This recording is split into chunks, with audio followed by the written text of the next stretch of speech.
I did some poetry workshops with some stroke survivors, and I thought it'd be really good to start. Steve kicking off already, yeah. I thought it'd be really good to start and finish my talk with some poems that came out. So Mary's going to start us. Okay, I'll just put this into context for you. 7 years ago, I suffered 2 strokes. I haven't got to the third one yet, so we're okay. As a result, I lost an awful lot of my senses. I couldn't speak or swallow. I had limited sensation in my fingertips. I lost all the sight in my left eye and some peripheral vision in the right. I was registered as partially sighted, and I've been left with delayed memory. I never did recall those 5 things we had to think about. And I used 2 crutches to aid my balance. In my poem, which is entitled Through the Window, I have recalled looking out of the hospital window in Sheffield and regretting that I'd lost so much. But there's far more to it than that, because I was also searching beyond that window. And since looking at that window, there's been an amazing journey. And it's more like the window of my mind, embracing a positive future. Through the window. If this window could open, I would reach for autumn, caress the trees tinged with gold, crunch on leaves, and walk through the gate to misty mornings. If this window could open, I would touch chrysanthemums and ripe conkers, pick blackberries and apples, tread carefully on acorn-spattered paths. If this window could open, I would smell the rich, damp soil and dying bonfire embers, hear the swooping of swallows and geese in migratory chatter. If this window could open, I would breathe in frosty air, sample tastes from harvest casks, trace patterns on dusty stones, drink dew from whispering grass. If this window could open.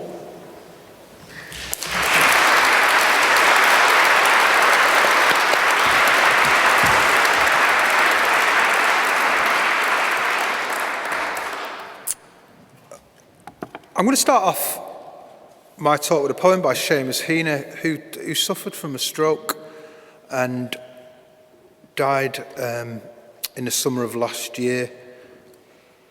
And it's called Midterm Break. If you've not listened to poetry before, which a lot of people haven't, except doing your GCSE, I perform live most nights. If you've not listened to poetry before, I always find it good to just sit and close your eyes and listen inwardly. This is called Midterm Break. I sat all morning in the college sick bay, counting bells, nailing classes to a close. At 2 o'clock, our neighbours drove me home. In the porch, I met my father crying. He'd always taken funerals in his stride, and Big Jim Evans saying it was a hard blow. And the baby cooed and laughed and rocked the pram when I came in, and I was embarrassed by old men standing to shake my hand and tell me they were sorry for my troubles. Whispered informed strangers, I was the eldest, away at school as my mother held my hand in hers and coughed out angry tearless sighs. At 10 o'clock, the ambulance arrived, with the corpse stanched and bandaged by the nurses. Next morning, I went to the room. Snowdrops and candles soothed the bedside. I saw him for the first time in 6 weeks, paler now, with a poppy bruise on his left temple. He lay in his 4-foot box as in his cot. No gaudy scars. The bumper knocked him clear. A 4-foot box, a foot for every year.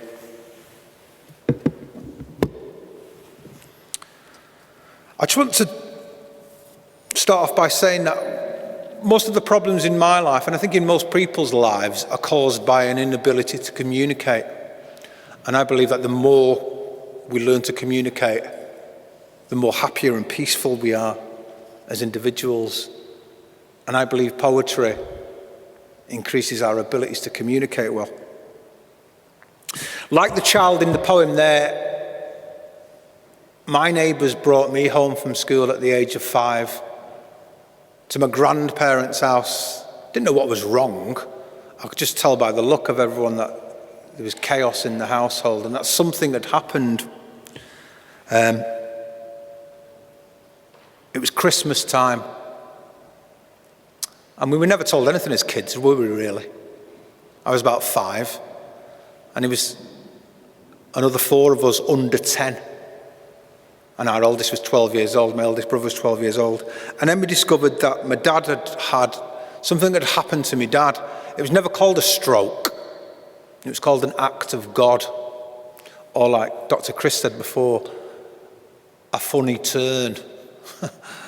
A funny turn that reverberated through the rest of my life, to be honest. My dad was a fit 40-year-old bloke. He worked on building sites. He was one of the hardest workers, apparently, who'd ever worked on building sites in Manchester. He was big, he was strong, he was beautiful. He also drank a lot. It was the lifestyle of the time and of the industry. He also smoked a lot. He also liked to party. He was a fun kind of guy. When the stroke happened, or the act of God, depending on which side of Catholicism you fall down on, his peak was stripped from him. Totally stripped. He was paralysed totally down one side of his body. And like Dr. Chris said earlier, he was taken into a geriatric ward, a man of 40 years old, and from being totally fit one minute to being paralysed the next. His life totally changed. Within the Irish community, what we discovered was that what they seemed to do when one of their own became ill was totally ignore them, out of fear, I think, more than anything else. So there was very little support networks for my dad, except his family, and we were his family. And something I say about strokes all the time is it's not just the individual, it's the ripples that run through. So a stroke is like something dropping in the water and the ripples spread far and wide. Those ripples massively affected me and my family and my brothers and sisters. Most notably my mum, whose life totally changed, who became the sole carer and the sole breadwinner of 6 children, 12 down to 3. The effect upon me was enormous as a 5-year-old child, and on the rest of my brothers and sisters, equally enormous. We became his carer, became my dad's carer at the age of 6. I remember dressing him growing up, and it's been a very natural thing. And I remember thinking one day about how my dad must have felt, and then I felt about how I felt and compared the two. And I just thought about how confused this man must have been. And looking back at the age of 40, to have your life stripped from you must have a massive psychological effect upon the mind. Because it had a massive psychological effect on my mind. But as a young child, I discovered that I could escape quite easily. And I escaped through books and through poetry and through words and through the milkman.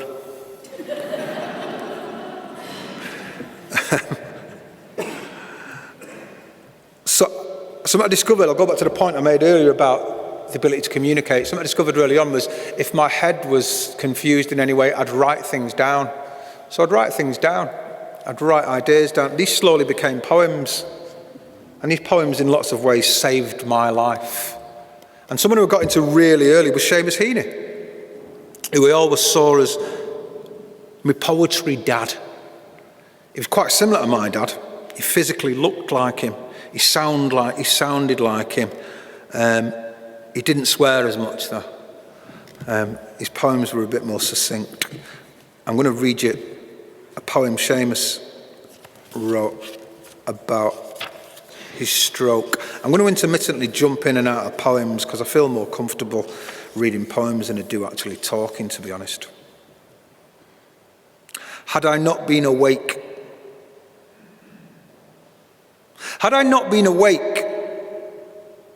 I would have missed it.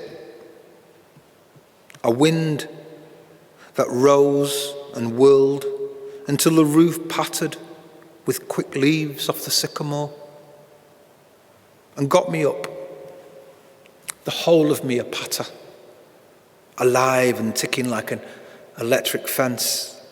Had I not been awake, I would have missed it. It came and went so unexpectedly, and almost it seemed dangerously, returning like an animal to the house. A courier blast that there and then lapsed ordinary, but never, ever after, and not now. So I discovered that I could escape through poems and through writing. So I wrote about the way I felt. I wrote about what it was like to have my dad stripped from me, to have my dad stolen from me. Because when we look at what poetry does, it does amazing things. It helps us to find words. It puts the right words in the right place at the right time, as John Betjeman said. Makes our thoughts and ideas more precise. It finds the ordinary amongst the extraordinary. It provides a clarity to things. It also talks about that feeling. Poetry regularly talks about that feeling, which can't be described, which can't be explained. A bit like that feeling that I imagine someone who's just suffered from a stroke feels, the inability to communicate just how that feels. So my experience of my father's life gave me a passionate belief and support for the Stroke Association. So when I was approached a couple of years ago by the Stroke Association and asked could I possibly do some poetry workshops with some of the people, some of the survivors, I felt truly honoured, to be honest. When my dad had his stroke, there was nothing, absolutely nothing. Day centres. I remember bringing him to a couple and just seeing people dribbling and total lack of communication. And my dad was about 48 at the time. And thinking, this is not an appropriate place for my dad. The Stroke Association wasn't around then. And my dad wasn't the sort of guy who could sit down and say, "Hey, Dad, do you want to hear one of my poems?" So I kept it to myself. I kept my poems to myself. But I started doing workshops with some of the survivors of stroke. And it was so emotional for me because I was seeing my dad in so many ways. I was seeing the emotions of the people who'd suffered from strokes and just seeing mirror images of my dad. Poetry can sometimes be intimidating for people.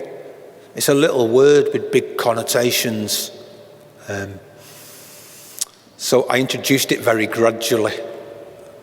Started with single words, looking at our favourite words, looking at how we delight in certain favourite expressions and phrases, and then built it up to 2 words, to kennings, and then to haiku, and then slowly encouraged the group to start writing stuff themselves, which they did. Because if you make people comfortable, make them feel wanted, and make them feel important within the group, writing will take place. And writing started.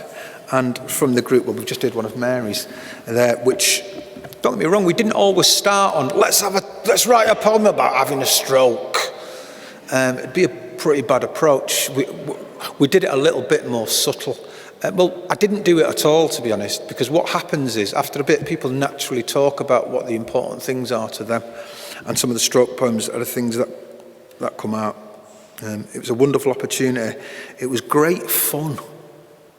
Yeah, fun. A stroke group. It was absolutely brilliant. I don't think I've ever had more laughs in my life. And something I did try to say, something I did try to do throughout the sessions was look at positives that have come from the stroke. And I remember one of the lads turning around to me and saying, positives? What do you mean positives? How can it be a positive? By the end of the sessions with me, he agreed. And it's like you just said about Second Life. We must find positive things, and through looking very closely at each other and ourselves, we learn to understand the effect of those ripples. And ultimately, we learn to communicate with the people who we love. Because survivors of stroke doesn't just affect them, it affects all the people around them. When Heaney had his stroke, he was in Bundoran in Ireland, and he wrote a poem about the actual morning of the stroke. I'm just going to read it, Chanson d'adventure. Love's mysteries in souls do grow, but yet the body is in his book. Strapped on, wheeled out, fork lifted, locked into position for the drive, bone shaken, bumped at speed, the nurse, a passenger in the front, you ensconced in her vacated corner seat, me flat on my back, our postures all the journey, still the same.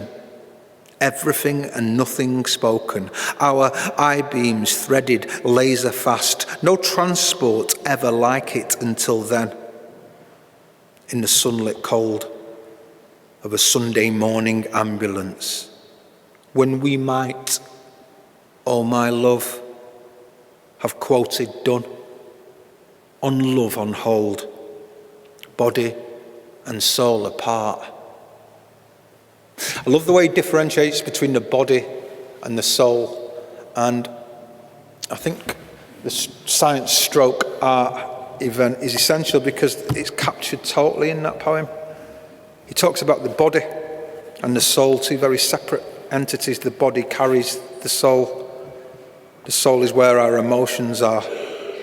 Now we can talk about the science of stroke all day, but it doesn't really touch on the emotional effects.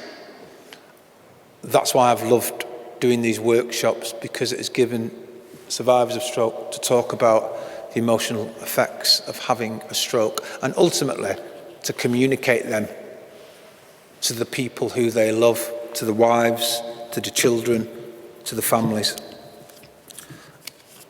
I could stand here and read poems all day, they're great. I'd encourage you to, and I'll just go back to the central tenet that I've been talking to you about today, and that is the belief that as individuals, the more we learn to communicate with each other, the happier our lives are. Not just stroke survivors, just normal, everyday people. Would you like to read us a poem, Steve? Since my strokes, it's like a boxing match. I got knocked down in round 1, knocked down again in round 2. I'm still here, it's round 8. This one, some people will get it, others should listen to it. This is what I felt. It's called Truth Hurts. Can't help it, but brain goes on strike. Something happened when I was doing all right. The outside's okay, but the inside's not right. Still, I was a lucky one, but still parts up flight into a world that's covered with fright. Few people care, and fewer can see just what this stroke has done to me. Life is a front now, it has to be. A smile, a kiss and a chirpy old Steve.